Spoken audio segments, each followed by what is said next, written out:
भारत के इतिहास में अफगानिस्तान और पाकिस्तान का स्थान बहुत ही अहम रहा है।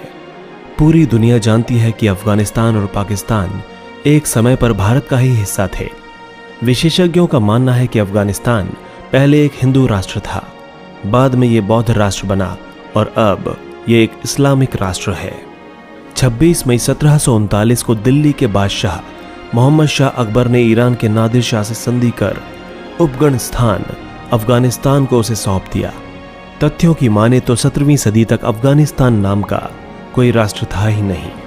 अफगानिस्तान नाम का विशेष प्रचलन अहमद शाह दुर्रानी के शासनकाल में ही हुआ।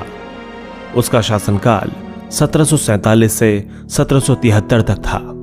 इसके पहले अफगानिस्तान को आर्याना, आर्या नुम्र वीजू, पुख्तिया, खुरासान, पश्तूनख्वा और रोह आदि नामों से पुकारा जाता था, जिसमें गांधार, कंबोज, कुंभा, वर्णु, सुवास्तु आदि क्षेत्र थे। यहां हिंदू कुश नाम का एक पहाड़ी क्षेत्र है, जिसको पार कर कजाकिस्तान, रूस और चीन की ओर जाया जा सकता है। ईसा के 700 साल पहले यह स्थान आर्यों का था।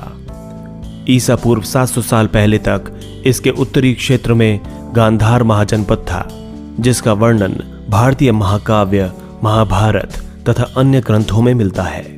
आपको बता दें कि अफगानिस्तान की सबसे बड़ी होटलों की श्रृंखला का नाम भी आर्याना था और उनकी हवाई कंपनी भी आर्याना नाम से ही जानी जाती थी।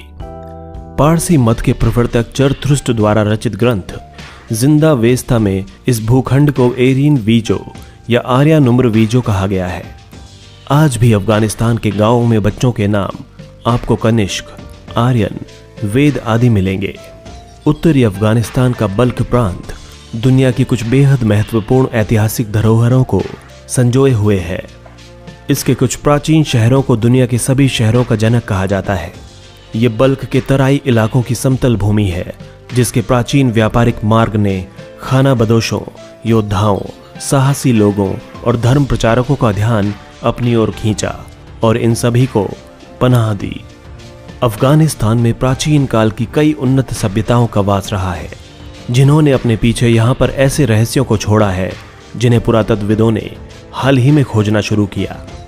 पिछले वर्ष ही अफगानिस्तान में 5000 साल पुराना एक विमान मिला है। इस विमान के महाभारत कालीन होने का अनुमान है। यह खुलासा wired.com की एक रिपोर्ट में किया गया था। रिपोर्ट के अनुसार अफगानिस्तान की एक प्राचीन गुफा में रखा गया भारत का एक विमान पाया गया है।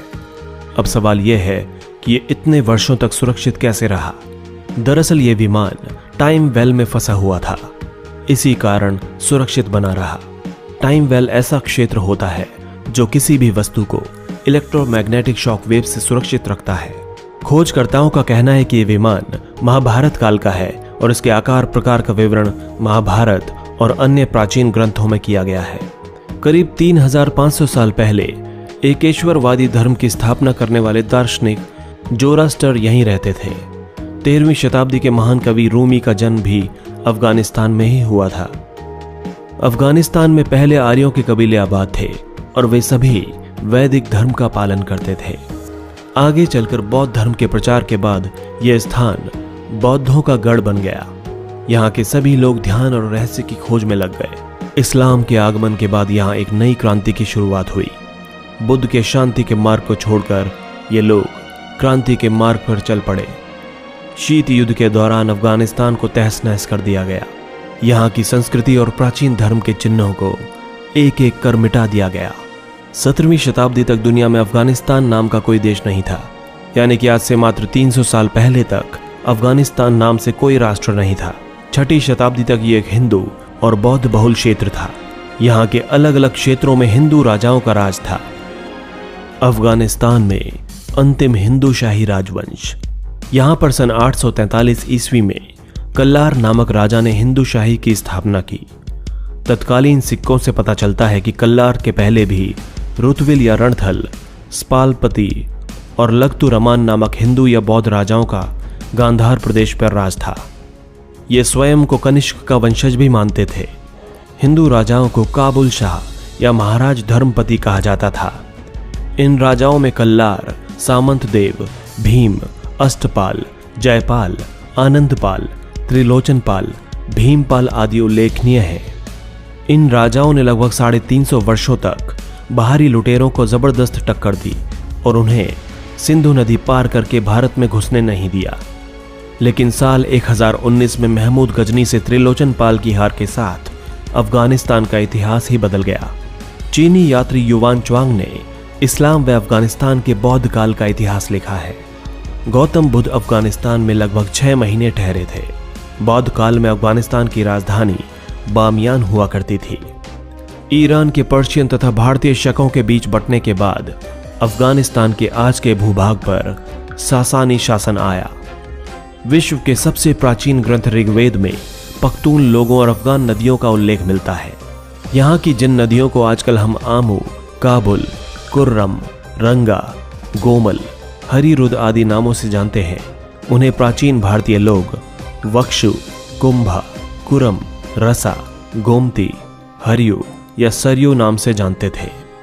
जिन स्थानों के नाम आजकल काबुल, कंधार, बल्ख, बाखान, बगराम, पामीर, बदख्शां, पेशावर, स्वात, चारसदिया आदि हैं, उन्हें संस्कृत और प्राकृत पाली साहित्य में क्रमशः कुभा या कुहका, गंधार, बाल्हीक, वोकाण, कपिशा, मेरू, कंबोज, पुरुषपुर जिसे पेशावर कहा जाता है, सुवास्तु, पुष्कलावती आदि नामों से जाना जाता है।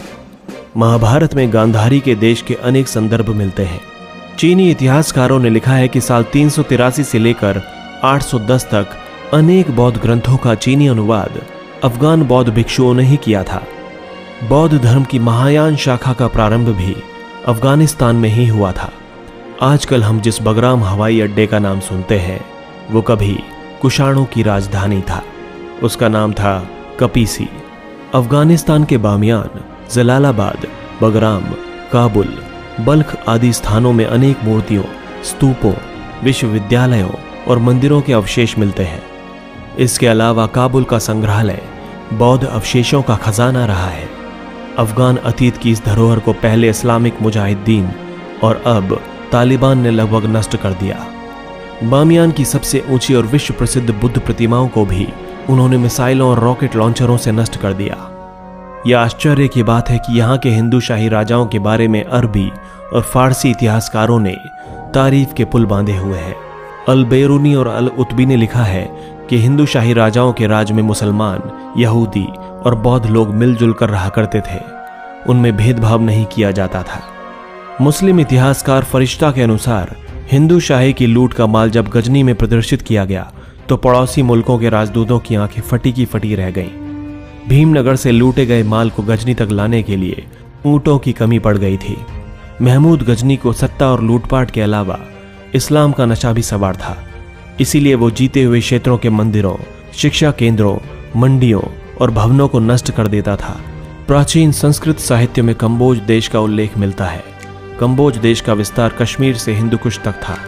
महाभारत में कंबोज और गांधार के कई राजाओं का उल्लेख मिलता है, जिनमें कंबोज के सुदर्शन और चंद्रवर्मन मुख्य हैं। गांधारी गांधार देश के सुबल नामक राजा की कन्या थी।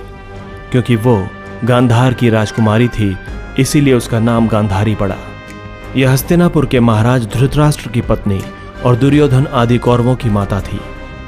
गांधार प्रदेश महाभारत के पौराणिक 16 महाजनपदों में से एक था। इस महाजनपद के मुख्य नगर थे पुरुषपुर यानी आधुनिक पेशावर तथा तक्षशिला जो कि इसकी राजधानी था। इसका अस्तित्व 600 ईसा पूर्व से 11वीं सदी तक रहा। कुषाण राजाओं के दौरान यह बौद्ध धर्म बहुत फला फूला, पर बाद में मुस्लिम आक्रमण के कारण इसका पतन हो गया। ऋग्वेद में गंधार के निवासियों को गंधारी कहा गया है। वाल्मीकि रामायण में कंबोज, वाल्हीक और वनायु देशों के श्रेष्ठ घोड़ों का अयोध्या में होना वर्णित है। महाभारत के अनुसार अर्जुन ने अपनी उत्तर दिशा की दिग्विजय यात्रा के प्रसंग में दरदरों या दर्दिस्तान के निवासियों के साथ ही कंबोजों को भी परास्त किया था। महाभारत और राजतरंगिणी में कंबोज की स्थिति उत्तरापथ में बताई गई है। महाभारत में कहा गया है कि कर्ण ने राजपुर पहुंचकर कंबोजों को जीता, जिससे राजपुर कंबोज का एक नगर सिद्ध होता है। बौद्ध काल में अफगानिस्तान 7वीं सदी तक गांधार के अनेक भागों में बौद्ध धर्म काफी उन्नत था। 7वीं सदी के बाद यहां पर अरब और तुर्क के मुसलमानों ने आक्रमण करना शुरू किया और 870 ईस्वी में अरब सेनापति याकूब एलस ने अफगानिस्तान को अपने एकाधिकार में ले लिया। इसके बाद यहाँ के हिंदुओं और बौद्धों का जबरन धर्मांतरण शुरू किया गया। सैकड़ों सालों तक यहाँ पर कई लड़ाइयां चली। कौटिल्य अर्थशास्त्र में कंबोज के वार्ता शस्त्रोपजीवी यानी खेती और शस्त्रों से जीविका चलाने वाले संघ का उल्लेख है, जिससे ज्ञात होता है कि मौर्य काल से पूर्व यहां गणराज्य स्थापित था। मौर्य काल में चंद्रगुप्त के साम्राज्य में यह गणराज्य विलीन हो गया। दोस्तों, अगर आपको हमारा वीडियो अच्छा लगा तो प्लीज लाइक करें, शेयर करें और कमेंट करें, और हमारे चैनल हिस्टोरिक हिंदी को सब्सक्राइब करना ना भूलें ताकि हमारी हर नई वीडियो की अपडेट आपको मिलती रहे। धन्यवाद।